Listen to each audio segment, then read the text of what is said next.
Possible है? पहली बात तो मैं बिल्कुल स्पष्ट करना चाहूंगा कि कुंभ तो 2021 में ही होगा। जो धर्मस्थल हैं, आप सिर्फ उनको एक आस्था का केंद्र ही ना लें। धर्मस्थलों की गतिविधियों से हिंदुस्तान का एक बहुत बड़ा तबका ऐसा है जिनकी आजीविका भी जुड़ी हुई है। नमस्कार दोस्तों, मैं दीपक उपाध्याय एक बार फिर आपका स्वागत करता हूं हमारे YouTube चैनल जिसका नाम है बस यूं। दोस्तों, आज हम अपने चैनल पर लेके आए हैं हर की पौड़ी क्षेत्र की जो व्यवस्थापक श्री गंगा सभा रजिस्टर्ड हरिद्वार के महामंत्री श्री तन्मय वशिष्ठ जी को। आज चर्चा करेंगे उनके साथ कुछ ऐसी बातों पर जो कोरोना रूपी महामारी के बाद जिस प्रकार से सरकार ने धार्मिक स्थलों को खोला है, तो उसके बाद जितने भी श्रद्धालु अभी हरिद्वार आ रहे हैं या आने वाले हैं, उनको लेके किस प्रकार की व्यवस्थाएं श्री गंगा सभा द्वारा की गई हैं और किस प्रकार की व्यवस्थाएं सरकार द्वारा की जा रही हैं। तो इस विषय पे तन्मय वशिष्ठ जी से चर्चा करते हैं। नमस्कार सर। नमस्कार। सबसे पहले तो आपका बहुत बहुत धन्यवाद, आप हमारे चैनल पर आए, आपने अपना कीमती समय निकाला। तन्मय जी, मैं सबसे पहले आपसे ये जानना चाहता हूँ कि जिस प्रकार 2 महीने के बाद, इतने लंबे लॉकडाउन के बाद सरकार ने धार्मिक स्थलों को खोलने का निर्णय लिया, तो यहाँ पे थोड़ा सा मैं इस चीज से चिंतित हूँ कि जब भारत में लगभग 500 केसेस थे, तब धार्मिक स्थलों को बंद कर दिया गया था। आज जब 2.5 लाख केसेस बढ़ गए हैं और दिन प्रतिदिन 8,000, 10,000, 9,000 केसेस डेली आ रहे हैं, इस स्थिति में सरकार ने फैसला लिया कि धार्मिक स्थलों को खोल दिया जाए। तो मैं आपसे जानना चाहता हूं कि आप व्यक्तिगत रूप से और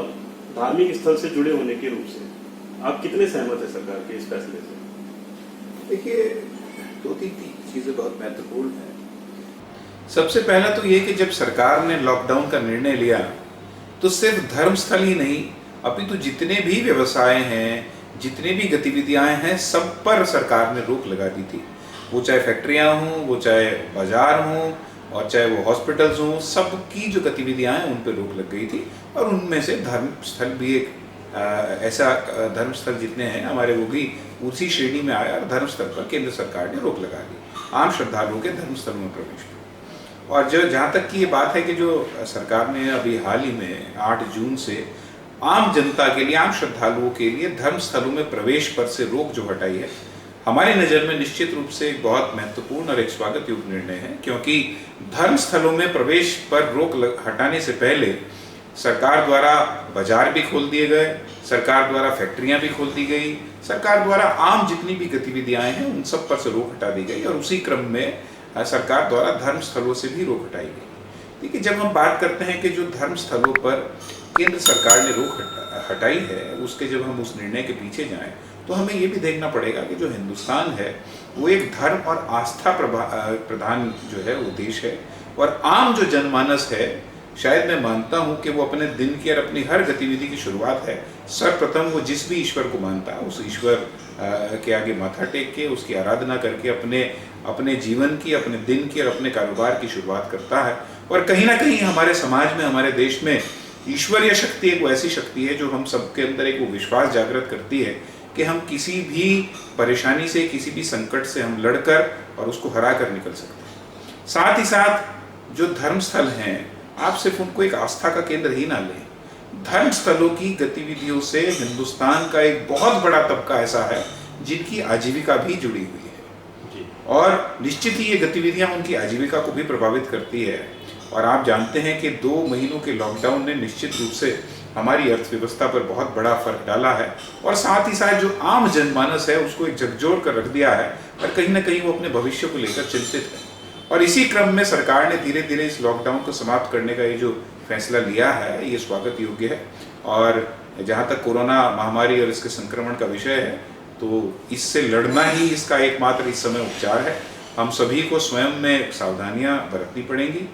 हम सभी को जो स्वास्थ्य विभाग द्वारा जो गाइडलाइंस है वो उनका पालन करना होगा और जीवन को हमें आगे बढ़ाना पड़ेगा। क्योंकि घर बैठ के शायद मैं ये मानता हूँ कि हम और ज़्यादा परेशानियों को निमंत्रण दे रहे हैं। तो निश्चित मैं मानता हूँ कि सुरक्षा के मापदंडों का ध्यान में रखते हुए अपने आप को सुरक्षित रखते हुए, आने वालों को सुरक्षित रखते हुए और धर्मस्थलों में आम श्रद्धालुओं का प्रवेश जारी रहना चाहिए। ये निश्चित रूप से आस्था के विषय में भी और आजीविका के विषय में भी एक स्वागत योग्य निर्णय है। जी, बहुत बहुत धन्यवाद। जी, बहुत बहुत धन्यवाद। तन्मय जी, इसी श्रृंखला में मैं आपसे ये जानना चाहूँगा कि हर की पौड़ी क्षेत्र में आने वाले श्रद्धालु, उनकी सुरक्षा के लिए मेन तौर पर आपके द्वारा और गंगा सभा के द्वारा किन किन सावधानियों का रखा जा रहा है, ध्यान रखा जा रहा है और क्या क्या व्यवस्थाएं आप लोगों ने उनकी सुरक्षा के लिए की हैं? देखिए, जब धर्मस्थल खोलने का निर्णय सर्वप्रथम केंद्र सरकार और उसके उपरांत राज्य सरकार द्वारा लिया गया, तो बहुत सारी एडवाइजरी और जो गाइडलाइंस है पहले केंद्र सरकार ने जारी की और उसके बाद राज्य सरकार ने जिन सभी गाइडलाइंस और एडवाइजरी का पालन हमारे द्वारा किया जा रहा है, मुख्य रूप से हर की पौड़ी क्षेत्र में जो भी श्रद्धालु आएंगे, हमारे द्वारा ये व्यवस्था की गई है कि वो श्रद्धालु बिना थर्मल स्कैनिंग के हर की पौड़ी क्षेत्र में प्रवेश नहीं कर सकेंगे और जिन भी उस स्कैनिंग में कोई भी अगर ऐसा यात्री श्रद्धालु ऐसा लगता है कि जो बुखार से पीड़ित हमें प्रतीत होता है, तो उसको हम हर की पौड़ी क्षेत्र में प्रवेश नहीं दे रहे हैं। साथ ही साथ प्रवेश द्वार पर हैंड सैनिटाइजिंग की व्यवस्था हमने की हुई है कि प्रत्येक श्रद्धालु एंट्री से पहले हैंड सैनिटाइज करे। आवश्यक रूप से सभी श्रद्धालुओं के द्वारा मास्क पहना हुआ हो, बिना मास्क के आपको हर की पौड़ी क्षेत्र में प्रवेश नहीं मिलेगा। पूरे हर की पौड़ी क्षेत्र को ब्रह्मकुंड से मैला घाट तक जितना भी हमारा क्षेत्र है उसको दिन में 3 से 4 बार सैनिटाइज कराने का कार्य हमारे द्वारा किया जा रहा है और आरती से पहले भी हमारे द्वारा सैनिटाइज कराया जाता है। सोशल डिस्टेंसिंग का जो एक नॉर्म है वो महत्वपूर्ण नॉर्म है, उसका पूर्णतः हमारे द्वारा पालन कराने का प्रयास किया जा रहा है। सभी श्रद्धालुओं के इस प्रति जागरूक भी किया जा रहा है। इसके अतिरिक्त जो हमारा पब्लिक अनाउंसमेंट सिस्टम है उसके माध्यम से भी लगातार हमारे द्वारा अनाउंस किया जा रहा है कि आप सभी स्वास्थ्य विभाग और राज्य सरकार, केंद्र सरकार के द्वारा जो गाइडलाइंस हैं कोरोना संक्रमण के विषय में, उन सभी का आप पालन करें और सोशल डिस्टेंसिंग बना के रखें, मास्क का प्रयोग करें, सैनिटाइजिंग का प्रयोग करें और कुछ भी ऐसा कोई कार्य न करें जो गाइडलाइंस का उल्लंघन करें। जी जी, धन्यवाद सर। इसके अलावा हमारा एक सवाल और यहाँ पर बनता है सर कि आप गंगा सभा के माध्यम से बहुत सारी व्यवस्थाएं कर रहे हैं, क्या सरकार के द्वारा भी हर की पौड़ी क्षेत्र के लिए उनकी कोई व्यवस्थाएं बनाई गई हैं सुरक्षा को लेके, यात्रियों की सुरक्षा को लेके और सैनिटाइजिंग को लेके, या फिर मेरी नजर में एक बहुत बड़ी समस्या आप लोगों के सामने आएगी भविष्य में कि यात्रियों को सोशल डिस्टेंसिंग वहां पर कराने के लिए आपको बहुत मेहनत करनी पड़ेगी, तो क्या सरकार भी इस विषय पे कुछ कदम उठा रही है? क्या प्रशासन के कुछ लोगों को उन्होंने इस व्यवस्था को बनाने के लिए वहां पर तैनात किया है? देखिए, जो भी व्यवस्था हर की पौड़ी क्षेत्र के विषय में तय हुई है वो निश्चित रूप से वो प्रशासन के साथ बैठकर और आपसी सहमति के आधार पर तय की गई। और जहाँ तक अंदर की व्यवस्था का प्रश्न है, हर की पौड़ी ब्रह्मकुंड महिला घाट वाला जो क्षेत्र है उसकी पूर्ण जो व्यवस्था है और पूर्ण जो जिम्मेदारी है वो श्री गंगा सभा के पास चली आती है और श्री गंगा सभा हरिद्वार द्वारा उन सभी व्यवस्थाओं की जिम्मेदारी लेते हुए वो सारे कार्य किए जा रहे हैं जितने की आवश्यक है। जहाँ तक प्रशासन के सहयोग की बात है, निरंतर हमें पूर्ण रूप से प्रशासन का सहयोग मिलता रहा है और मिल भी रहा है। हर की पौड़ी क्षेत्र के आसपास जितने भी, चाहे वो सड़क हों, चाहे वो आने वाले रास्ते हों, जितने ही हैं, चाहे वो कानून की व्यवस्था हो, लॉ एंड ऑर्डर की सिचुएशन हो, वो सारा पुलिस विभाग द्वारा बहुत अच्छे से वो सारा कार्य किया जा रहा है। हमें जब जहाँ जिस सहयोग की उनसे आवश्यकता होती है प्रशासन द्वारा हमें दिया जा रहा है। तो ये, क्योंकि आप जानते हैं कि समस्या बड़ी है और सिर्फ प्रशासन ही नहीं, सिर्फ गंगा सभा ही नहीं, हर आम जनमानस को मिलकर इसमें सहयोग करना पड़ेगा। तो मैं मानता हूँ कि हमें प्रशासन का भी पूरा सहयोग मिल रहा है और जहाँ तक इन 3-4 दिनों में मैंने देखा है, आने वाला हर जनमानस भी इस सहयोग में पूरा प्रतिभागी है और जितने भी हमारे द्वारा गाइडलाइंस की जा रही हैं, व्यवस्थाएं की जा रही है, सभी लोग अपने स्तर से उसमें पूरा सहयोग कर रहे हैं। अच्छा सर, हर की पौड़ी को पुनः सुचारू रूप से चलाने के लिए, पूर्व की बात ही सुचारू रूप से चलाने के लिए क्या आप सरकार के द्वारा हमारे चैनल के माध्यम से सरकार से कुछ अपेक्षाएं रखते हैं कि आपकी कुछ डिमांड्स हो या कोई ऐसी चीजें आप चाहते हो सरकार से, तो उन चीजों के बारे में क्या अपनी विचार शेयर करेंगे हमारे साथ? देखिए, सबसे पहली बात तो ये कि हमें एक बात को समझना होगा कि शायद हर की पौड़ी पर जिस तरह से पूर्व में गंगा आरती के समय श्रद्धालु उपस्थित रहते थे और दिन भर स्नान करते थे, उस स्थिति को आने में तो भी थोड़ा समय लगेगा। क्योंकि हर की पौड़ी क्षेत्र में एक समय में, अगर आप माने कि अगर हम जैसे जून में हम बात कर रहे हैं, तो एक दिन में लाखों आदमी स्नान करके जाता था। हम गंगा आरती की अगर बात करें तो 20 से 25 हज़ार आदमी, 30 हज़ार आदमी एक समय में हर की पौड़ी पर मौजूद रहकर माँ गंगा की आरती का दर्शन करता था और लाभ लेता था। शायद उस स्थिति को आने में अभी थोड़ा समय लगेगा, लेकिन कोरोना संकट के समाप्त होने के बाद निश्चित पुनः वो स्थिति लौटेगी। जहाँ तक सरकार से सहयोग की बात है, मैंने कहा है कि जैसे कि अभी जो उत्तराखंड से बाहर के जो श्रद्धालु हैं उनके जो, क्योंकि अभी एंट्री उत्तराखंड में बहुत सीमित है, वो श्रद्धालु बाहर से नहीं आ पा रहे हैं, और ये एक ऐसी व्यवस्था है तो शायद सबकी सुरक्षा को दृष्टिगत रखते हुए ही की गई है। तो मैं तो सरकार से मैं क्या, हर जनमानस यही अपेक्षा कर रहा है सरकार से भी, और हमसे ईश्वर से भी ये प्रार्थना करते हैं कि हम जल्द से जल्द इसकी जब वैक्सीन निकल आए और ये कोरोना संक्रमण समाप्त हो और हम सब इस दौर से आगे निकलकर पुनः सुचारू रूप से अपने उसी जीवन शैली की ओर बढ़ सके जिस तरह इस कोरोना संक्रमण के काल से पूर्व हम अपने जीवन जिया करते थे। और सरकार की मैं बात करूं, निश्चित सरकार, प्रशासन और सब अपने अपने स्तर से सहयोग कर रहे हैं, और शहर को और ज़्यादा सैनिटाइज और सफाई की जो व्यवस्था है वो सरकार द्वारा की जा रही है। और वो मैं निश्चित मानता हूं कि सरकारी जितने भी अधिकारी हैं और जितने भी प्रशासन के लोग हैं उसे और बेहतर बनाने में अब स्वयं में योजनाएं भी बना रहे होंगे और लगे हुए भी होंगे। जी, अच्छा सर, जैसा कि अभी श्रद्धालुओं की जो संख्या है वो बहुत ही सीमित है, जैसा कि आपने बताया कि अभी एंट्री जो है बहुत सीमित मिल पा रही है, तो आजकल जो भीड़ का जो स्तर है वो बहुत डाउन है, पर भविष्य में हम सबको पता है कि हर की पौड़ी पर कितनी भीड़ होती है, तो भविष्य में जब ये भीड़ की संख्या बढ़ेगी उस समय आप लोगों को सबसे ज़्यादा जो दिक्कत आने वाली है वो सामाजिक दूरी को बनाए रखने की है, क्योंकि जो हर की पौड़ी का जो क्षेत्रफल है वो बहुत ही सीमित है। उसी क्षेत्रफल में ही हर इंसान को एक वो रहता है कि मैं यहीं पर स्नान करके जाऊँ, तो उसके लिए आप कुछ प्लानिंग भविष्य के लिए कर रहे हैं अभी कि आप सामाजिक दूरी को किस तरह से मेंटेन करके रखेंगे लोगों के लिए? देखिए, निश्चित रूप से जो सबसे महत्वपूर्ण प्रश्न है और जो सबसे बड़ी चुनौती आने वाले दिनों में हमारे लिए हर की पौड़ी क्षेत्र में होने वाली है कि जब भी ये भीड़ की जो संख्या है हर की पौड़ी क्षेत्र में बढ़ेगी और श्रद्धालुओं की संख्या बढ़ेगी, तो ये जो सोशल डिस्टेंसिंग का नॉर्म है ये कैसे हम मेंटेन कर पाएँ, निश्चित बहुत बड़ी चुनौती है, और इसके लिए हमें सबके सहयोग की भी आवश्यकता पड़ेगी। अभी तो हमने, जैसा आप जानते हैं, कि एक मार्किंग सोशल डिस्टेंसिंग को मेंटेन रखने के लिए हर जगह बनाई भी जा रही है। हमने भी घंटाघर क्षेत्र में एक वो बॉक्स जो है वो हमने श्रद्धालुओं के नियत दूरी पर बनाए हैं कि जिससे कि उनको ये ज्ञात हो सके कि उन्हें कितनी दूरी पर कहाँ बैठना है, उसी के अनुसार वहाँ श्रद्धालुओं को बिठाया जा रहा है। आने वाले दिनों में हमने इस ही समस्या को दृष्टिगत रखते हुए हर की पौड़ी क्षेत्र में एक बड़ी एलईडी स्क्रीन पहले ही लग चुकी है, अभी जल्दी ही एक और एलईडी स्क्रीन हम घंटाघर क्षेत्र में लगाने जा रहे हैं, और इसके अलावा अन्य जगहों पर भी हर की पौड़ी क्षेत्र के आसपास हम बड़ी एलईडी स्क्रीन लगा रहे हैं, जिससे कि भीड़ है वो अन्य क्षेत्रों में भी जो रहे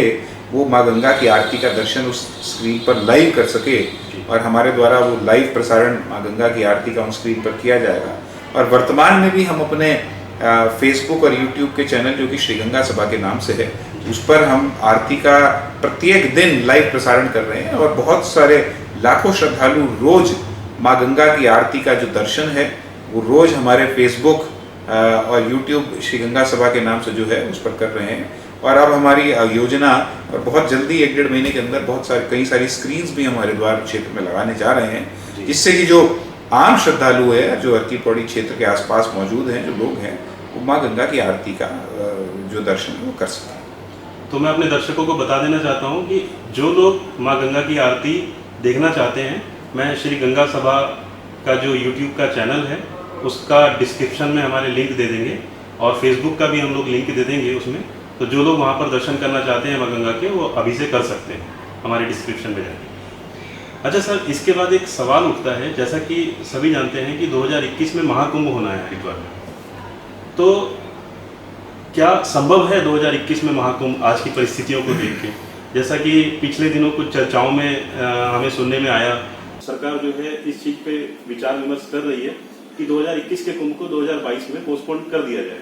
तो क्या ऐसा पॉसिबल है? देखिए, ये तो अपने आप में ये प्रश्न ही हास्यास्पद वो है, अपने आप में ये जो प्रश्न है इसका कोई औचित्य ही नहीं है। देखिए, कुंभ कब होगा ये ज्योतिषीय गणना पर आधारित होता है। जब गुरु कुंभ राशि में और सूर्य मेष राशि में एक साथ योग बनाते हैं, तब कुंभ का आयोजन हरिद्वार हर की पौड़ी ब्रह्मकुंड क्षेत्र में होता है। ये किसी मानव की इच्छा पर निर्भर नहीं है कि कुंभ का आयोजन कब हो। ये ज्योतिषीय गणना है और ज्योतिषीय गणना के अनुसार 2021 में इस कुंभ का आयोजन होना है। तो इस पर तो किसी प्रकार का कोई प्रश्न होना या कुंभ को एक साल आगे हटाने, इन बातों का कोई औचित्य नहीं है। ये अपने आप में आधारहीन बातें हैं। कुछ लोगों ने, कुछ स्वयंभू लोगों ने इस तरह की चर्चाओं को जन्म दिया हुआ है जिनका कोई आधार नहीं है। पहली बात तो मैं बिल्कुल स्पष्ट करना चाहूँगा कि कुंभ तो 2021 में ही होगा। किसी चाहे वो सरकार हो, चाहे वो कोई भी व्यक्ति हो, चाहे कोई ज्योतिषाचार्य हो या कोई भी हो, ये किसी व्यक्ति के लिए ये संभव नहीं है कि कुंभ को 2021 से 22 में ले जाना। 2021 में कुंभ होगा। कुंभ चर्चा अगर हो, सही मायने में अगर चर्चा का कोई प्रश्न है, और चर्चा जिस बात पर होनी चाहिए या लोगों को जिस बात पर विचार करना चाहिए कि कुंभ किस स्वरूप में होगा,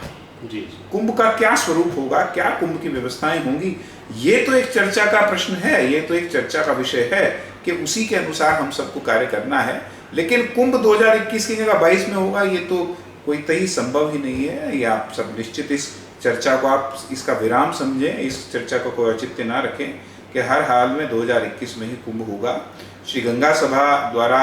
कुंभ की तिथियां सुझाई जाती हैं। प्रशासन द्वारा अधिकृत रूप से हमारे से तिथियां बहुत पूर्व ली जा चुकी हैं और ये तिथियां दी जा चुकी हैं। सरकार ने तिथि को घोषित कर दिया है। अखाड़ा परिषद ने ये घोषित कर दिया है कि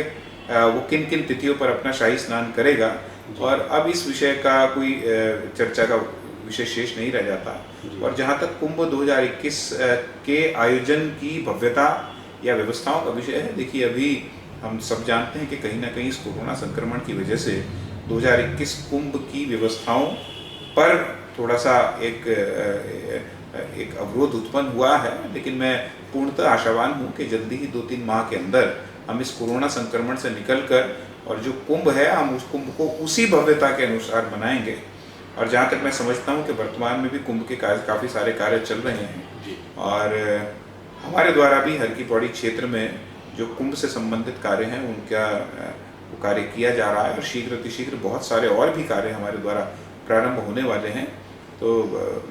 मेरा सबसे माँ गंगा से भी यही प्रार्थना है कि संक्रमण जल्दी खत्म हो, तो कुंभ तो जो 2021 में मनाया जाना है वो कुंभ उसी भव्यता के साथ मनाया जाए जिस भव्यता के साथ इससे पहले कुंभ मनाए जाते रहे। और बल्कि मैं तो आशावान हूँ कि शायद और उन कुंभों से भी ज़्यादा भव्य इस बार का कुंभ हो। जी बहुत बहुत धन्यवाद सर। मैं अपने दर्शकों को बता देना चाहता हूँ कि जो लोग 2021 के कुंभ की तैयारी में लगे थे वो आशावान रहे कि उनको जरूर माँ गंगा दर्शन देंगी, उनको जरूर माँ गंगा में स्नान करने को मिलेगा 2021 के महाकुंभ में। तो वो लोग अपनी तैयारी में लगे रहे। सर, जैसा कि पिछले दिनों कोविड-19 महामारी के चलते हमारे देश में बहुत सारी अव्यवस्थाएं फैली। सबसे बड़ी जो मैं अव्यवस्था समझता हूँ वो उस मजदूर श्रमिक वर्ग की समझता हूँ जिन लोगों ने सबसे ज़्यादा परिश्रम किया है इस दौरान। कहीं आपने देखा हजारों लोग सैकड़ों किलोमीटर पैदल चलकर अपने घरों में जाने को मजबूर हुए। तो इस विषय पर एक व्यक्तिगत रूप से आप सरकार की जो नीतियां हैं उससे कितना सहमत है? देखिए, सबसे पहले हमें हर जनमानस को एक बात समझनी होगी। देखिए, आपने कहा है कि व्यक्तिगत रूप से मैं अपनी राय दूँ जी। मैं बिल्कुल मैं किसी दलगत ना तो राजनीति में हूँ और मैं एक सामाजिक संगठन से मैं जुड़ा हूँ, सामाजिक संगठन के मैं एक गरिमा में पद पर मैं बैठा हूँ। लेकिन उससे अलग भी एक आम नागरिक के नाते भी मैं निश्चित एक मन में भावना और विचार भी रखता हूँ कि ये जो वर्तमान परिस्थिति हमारे सामने है ये शायद ही हाल फिलहाल के किसी मनुष्य ने इसकी कोई कल्पना की होगी या कभी किसी ने सामना किया होगा। ये बिल्कुल कई बार ऐसा होता है कि हमारे सामने समस्याएं होती हैं, कोई आने वाली होती है, जो सरकार हैं, जो एजेंसीज़ हैं, जो संस्थाएं हैं, आम जनमानस उनके लिए तैयार रहता है, उनकी प्लानिंग करके रहता है। लेकिन ये अचानक से जो पूरे विश्व के सामने एक ये समस्या उत्पन्न हुई है, इसमें सिर्फ भारत ही नहीं, जो बड़े बड़े विश्व के बड़े बड़े शक्तिशाली देश हैं, चाहे वो चाइना हो, चाहे अमेरिका हो, इंग्लैंड हो, सब जर्मनी हो, सबके साथ ये बहुत बड़ी परेशानी आई है। और हमारे हिंदुस्तान में एक बहुत बड़ा मुद्दा पिछले दिनों से गरमाया हुआ है और वो है श्रमिकों के पलायन का। निश्चित रूप से बहुत गंभीर मुद्दा ये रहा है। और जिस तरह की न्यूज़ चैनल्स में हमने आपने सबने वीडियो और जो फोटोज़ और फुटेजेस देखी हैं कि किस तरह की उनको समस्या का सामना करना पड़ा, निश्चित रूप से एक बड़ा कष्टदायी ये एक पूरा एपिसोड रहा है कि किस तरह सैकड़ों सैकड़ों किलोमीटर जो ये श्रमिक थे, इनको अपने परिवार के साथ, अपने छोटे छोटे बच्चों के साथ यात्राएं इतनी गर्मी में करनी पड़ी। और कुछ के श्रमिकों के साथ तो रास्ते में दुर्घटनाएं भी हुई और निश्चित रूप से बड़ा पीड़ादायी ये कार्य है। लेकिन सरकार की तरफ से भी, मैं आपने कहा कि योजनाएं सरकार की रही या नहीं रही, मैं ये मानता हूँ कि शायद जब ये पलायन का विषय शुरू हुआ तो शायद मुझे ऐसा लगता है कि सरकार को भी ये कल्पना नहीं थी कि इतनी बड़ी संख्या में श्रमिक जो है अपने मूल स्थान पर वापस जाने के लिए तत्परता दिखाएंगे और खड़े हो जाएंगे। कहीं ना कहीं ये जो एक प्लानिंग मूल श्रमिकों के पलायन की थी, उस पर जो थोड़ा बहुत जो परेशानी का सामना करना पड़ा है विभिन्न राज्य और केंद्र सरकार को, शायद उस संख्या को लेकर था कि जहां सरकार सोच रही थी कि इस क्षेत्र में 10,000 जाएंगे और वहां कई लाख आदमी खड़े हो गए जाने के लिए, तो कहीं ना कहीं उस प्लानिंग से फर्क पड़ा है। लेकिन मुझे ऐसा लगता है कि जैसे जैसे समय बीतता गया उसमें बहुत सारी संस्थाएं भी खड़ी हो गई, बहुत सारे लोग भी खड़े हो गए और सरकार ने भी अपनी नीतियों में वो जो बदलाव किया, बाद में उनको जो किराया वगैरह देना था उसमें भी सरकार ने अपनी तरफ से 85% और आम आदमी से 15% इस तरह की जो लागू करी, उन व्यवस्थाओं में निश्चित रूप से सुधार हुआ। बहुत सारे लोग, आप सभी जानते हैं कि हिंदुस्तान में बहुत सारी सेलिब्रिटीज़ और बहुत लोग ऐसे खड़े हुए। सोनू सूद का नाम मैं विशेष रूप से वर्णन करना चाहूँगा कि उन्होंने उत्तराखंड के भी बहुत सारे लोगों को हवाई जहाज के एयरप्लेन के माध्यम से उत्तराखंड में भेजा है। मैं धन्यवाद भी उनको दूंगा। तो इस तरह के लोग ऐसे सामने आए जो सक्षम थे, जिन्होंने प्रयास किया। तो निश्चित रूप से अभी भी अगर ये समस्या रहती है तो सरकार, मैं मानता हूँ कि और बेहतर तरीके से इस कार्य को करेगी और जिससे कि ये जो पीड़ादायक जो एक एपिसोड पूरा रहा है श्रमिकों के पलायन का, ये ऐसी जो चीज़ें हैं भविष्य में इस तरह ना होकर और बेहतर तरीके से हैंडल की जा सकेगी। जी, बहुत धन्यवाद सर। सर, हमने पिछले दिनों देखा कि बहुत सारी संस्थाओं ने ज़रूरतमंद लोगों को की हेल्प की, आगे बढ़ के उनको भोजन की व्यवस्था कराई, उनको राशन की व्यवस्था कराई और भी बहुत सारे आर्थिक रूप से उनको मदद करी। तो इसी श्रृंखला में जहाँ तक मैं जानता हूँ कि आपने और आपकी संस्था ने भी बहुत लोगों को इस विषय पर मदद की। तो कुछ हमारे दर्शकों के साथ आप शेयर करेंगे अपने वो अनुभव जो आपने इस लॉकडाउन पीरियड में लोगों के साथ अनुभव किए हों। देखिए, वैसे तो व्यक्तिगत रूप से मेरा ये मानना है कि मैं ही नहीं, जो हमारे बहुत सारी संस्थाएं हैं, बहुत सारे लोग हैं जिन्होंने संकट के दौर में बहुत सारे लोगों की और आवश्यकमंद लोगों की सहायता की है। और व्यक्तिगत रूप से मेरा ये मानना है कि हमारे द्वारा या जो भी हमारे जैसे लोग हैं उनके द्वारा जो कार्य किया गया है उनके विषय में ज़्यादा चर्चाएं नहीं करनी चाहिए, क्योंकि ये हमारे लिए कोई श्रेय का विषय नहीं है। ये हमारा एक कर्तव्य है, ये हमारा दायित्व है। विशेष रूप से जो भी सामाजिक संस्थाएं हैं, ये उनका दायित्व है कि वो ऐसे संकट के समय में उठ खड़ी हों और जितनी अपनी तरफ से सहायता हो सके वो करें। और इसी विचारधारा को ध्यान में रखते हुए हमने भी जो कार्य किए हैं अपनी जिम्मेदारी के तहत हमने निश्चित रूप से, आप जानते हैं, हर की पौड़ी पर तो नित्य प्रतिदिन हम वैसे ही माँ गंगा का भोग लगाकर दोपहर में भोजन वितरण करते आ रहे हैं पिछले बहुत समय से। कोरोना संक्रमण के इस दौर में भी हमने बिना किसी ज़्यादा प्रचार के और मैंने उसके माध्यम से हर की पौड़ी क्षेत्र के आसपास के क्षेत्रों में, हर की पौड़ी क्षेत्र से दोपहर के भोजन की हमने आवश्यकमंद लोगों की नित्य प्रतिदिन की व्यवस्था रखी, जो कि लगातार चलती रही भोजन की व्यवस्था। इसके अतिरिक्त हमारे जो 2 प्राथमिक चिकित्सा केंद्र हैं, एक ज्वालापुर में और एक कनखल में, वहाँ भी पूर्व से ही हमारा चला आ रहा है। जो हमारे डॉक्टर्स बैठते हैं उनके द्वारा निःशुल्क जो भी लोग वहाँ आते हैं उनका चेकअप और उनकी दवाई की व्यवस्था हमारे द्वारा पूर्व की बात की जाती रही, जो कि इस कोरोना संक्रमण के दौर में भी चलती रही। इसके अलावा राशन किट का वितरण भी गंगा सभा द्वारा एक बड़े स्तर पर किया गया और जो आवश्यकमंद लोग थे उनका हमने इस बात का ध्यान में रखते हुए कि उनकी जो पहचान है उसको गुप्त में रखते हुए, क्योंकि देखिए, हम किसी की सहायता करें और उसको कोई एहसान दिखाएं, ये हमारी अपनी समझ में ठीक नहीं है। तो जो भी ऐसे बहुत सारे लोग थे, हमने उनकी जो हम गंगा सभा के स्तर से कर सकते थे हमने अपनी तरफ से सहायता की। इसके साथ साथ हमने मुख्यमंत्री राहत कोष में भी श्री गंगा सभा की ओर से 11 लाख रुपए का एक चेक हमने दिया। इसके उपरांत हरिद्वार में जब अस्थि प्रवाह खुल गया, क्योंकि जब अस्थि प्रवाह को राज्य सरकार द्वारा अस्थि प्रवाह से रोक हटाई गई तो बहुत सारे लोग जो हैं बहुत जो हरिद्वार में आ रहे थे, क्योंकि हरिद्वार में उस तक बाजार नहीं खुले थे, खाने की व्यवस्था नहीं थी, तो उन सभी के खाने की व्यवस्था जो है श्री गंगा सभा द्वारा की गई है, निरंतर की जा रही है कि जो भी श्रद्धालु अस्थि प्रवाह के लिए हरिद्वार में आए मक्की पौड़ी क्षेत्र में, उन सबको हमारी ओर से भोजन उपलब्ध कराया गया। तो बहुत सारे ऐसे कार्य हैं जो हमारी जो जिम्मेदारियां हैं उन्हें समझते हुए जो हमने लोगों के लिए कार्य किए, और मैं साथ ही साथ उन सबको और को भी धन्यवाद देना चाहूँगा जो संस्थाएं, जो लोग इस संकट के दौर में उठ खड़े हुए, जिन्होंने सरकार का सहयोग किया, आवश्यकमंद लोगों का सहयोग किया,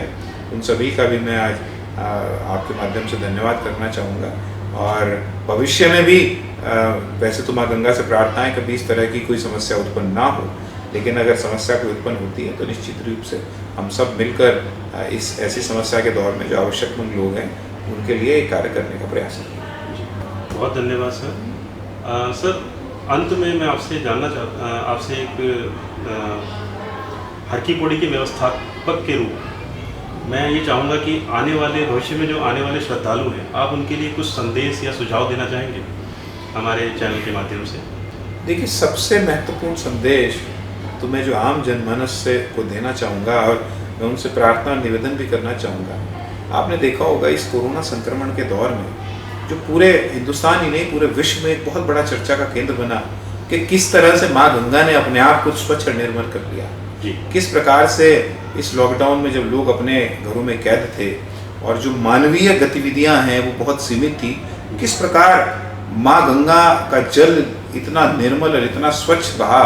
कि जो हजारों लाखों करोड़ की योजनाओं के बाद भी शायद हम इतने प्रयासों के बाद भी नहीं कर पाए। तो ये अपने आप में बहुत शायद इस संकट का जो एकमात्र सुखद पहलू रहा वो पर्यावरण को लेकर रहा। और हमने जब हर की पौड़ी पर माँ गंगा को उस रूप में बहते देखा तो निश्चित रूप से एक आत्मा को हमारी प्रसन्नता हुई कि माँ गंगा इतनी स्वच्छ बह रही हैं। मैं हर जनमानस से, हर श्रद्धालु से मैं यही निवेदन करूँगा कि हम अपनी गतिविधियों के माध्यम से ऐसा कोई कार्य ना करें जिससे माँ गंगा की जो निर्मलता है, माँ गंगा की जो स्वच्छता है वो प्रभावित हो। बहुत से आम आदमी, श्रद्धालु और लोकल लोग भी हम कहीं ना कहीं जाने अनजाने अपने ऐसे कार्य करते हैं कि जिनसे माँ गंगा के घाट प्रदूषित होते हैं। वो चाहे पॉलीथीन का उपयोग हो, चाहे वो पुराने कपड़े फेंकना हो, चाहे वो पुरानी पूजा सामग्री फेंकना हो, या अन्य जो वेस्ट प्रोडक्ट है गंगा जी में बहाना हो। फैक्ट्रीज़ का एक बहुत बड़ा इशू है कि जो फैक्ट्रियों के द्वारा अपना जो रसायन है वो माँ गंगा में प्रवाहित कर दिया जाता है, माँ गंगा में छोड़ दिया जाता है। बहुत सारे नाले भी हैं जो गंगा जी में जा रहे हैं। तो ये इस तरह की जो हमारी मानवीय गतिविधियां हैं, हमें इन पर रोक लगाना चाहिए और व्यक्तिगत जिम्मेदारी हटाते हुए हमें अपने आप में प्रण लेना चाहिए कि मैं ऐसा कोई कार्य नहीं करूँगा। मैं प्रण लेता हूँ कि मैं ऐसा कोई कार्य नहीं करूँगा जिससे माँ गंगा की स्वच्छता और निर्मलता प्रभावित हो। जब हम ये प्रण लेंगे तो हमारी जो आस्था माँ गंगा के प्रति है, हम जिस आस्था और श्रद्धा के साथ माँ गंगा की पूजा करते हैं, सही मायने में माँ गंगा की सेवा वही होगी। आप सभी से, मैं आप चैनल के माध्यम से मैं सबसे निवेदन करता हूँ कि हम ये प्रण लेकर माँ गंगा को इसी रूप में बहने दें जिस रूप में शायद बहुत वर्षों के बाद माँ गंगा आज हमारे बीच में बह रही है। जी, बहुत बहुत धन्यवाद तन्मय सर। मैं बहुत बहुत धन्यवाद अपने चैनल के माध्यम से करना चाहता हूँ तन्मय वशिष्ठ जी का, जो गंगा सभा के महामंत्री हैं। और अपने दर्शकों को मैं चैनल के माध्यम से बताना चाहता हूँ कि यदि आप लोग हरिद्वार आना चाहते हैं और हरिद्वार आने का प्लान कर रहे हैं तो आप बिना किसी डर के यहाँ पर आ सकते हैं। कुछ सावधानियों का जरूर आपको ध्यान रखना होगा, कुछ जो गवर्नमेंट की गाइडलाइन है उनका पालन करना होगा। उसके अलावा हम गंगा सभा जो हरिद्वार की व्यवस्थापक है वो आपके सुरक्षा को लेकर बहुत चिंतित है और उनके द्वारा पूरी टीम बनाई गई है। पूरी टीम उनकी हर की पौड़ी क्षेत्र में व्यवस्थाएं देख रही है, जो दिन प्रतिदिन आपकी व्यवस्था, आपकी सुरक्षा में लगे हैं।